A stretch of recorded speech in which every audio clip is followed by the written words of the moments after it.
I found a way to communicate with the afterlife. I'm now convinced I'm going to be dead tomorrow. When I was approached by a company offering $100,000 to assist on their project, I was immediately interested. I was desperate for money, and despite how strange the email was, I had to do this. We're looking for an experienced audio technician for one of our projects. We've listened to your samples, and your sound processing skills in particular seem to be exactly what we're looking for.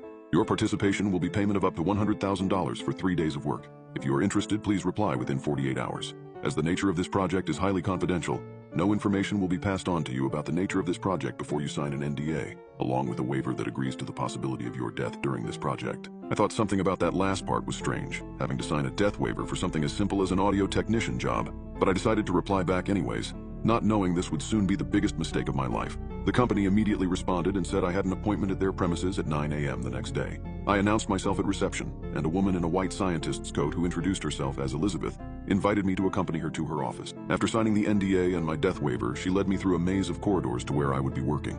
You'll soon understand why we had you sign a confidentiality agreement. The research we do here is highly confidential, and we've already made a major discovery that just needs one last push, she said, turning to me with a smile. I hope I can help you in the way you expect, but if you don't mind me asking, why exactly did I need to sign a death waiver for this project? I said. Elizabeth said nothing and said we should keep walking, still in the dark about the mission I was about to be given. We arrived in a spacious room already occupied by another man, also wearing a white coat and whom I assumed to be her superior by the authoritative look in his eyes and his advanced age. Mr. Meltran, I presume? I'm Darren DeLon, Chief Scientist. Delighted to have you with us. Please sit down. I sat down opposite them on a table that was empty except for a strange object whose origin and function I couldn't account for. Mr. Meltran, I'm not going to beat about the bush. You're going to be involved in the most important project of your life for the next 3 days. Do you see this device? He asked, pointing to the object in the center of the table. This device is what I've been working on for the last 20 years of my life. You see, I've always been certain that there was life after death, and this device, I'm convinced, is what will enable me to prove it. I inspected the object more closely. At first glance, it didn't look much, about the size of a laptop and just under 12 inches high. It was entirely black, and only a circle like a loudspeaker in the center of the upwardly exposed face was visible.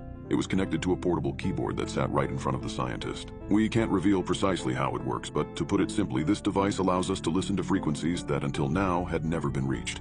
Frequencies that we are certain correspond to the beyond, the afterlife. You'll understand the problem we're facing, Elizabeth said, pressing a key on the keyboard in front of her and looking at a screen I assumed was on the other side of the device. Instantly, a sound from elsewhere pierced my eardrums. The sound was unmistakably high-pitched and seemed static, despite the fact that I had the impression of hearing pitch variations without being able to distinguish them. Elizabeth finally cut the sound with a grimace after pressing a few keys. Mr. Meltran, we're not asking you to believe us about our discovery.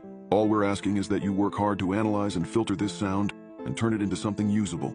I was circumspect, but they both seemed very serious. You really think there's something in that sound?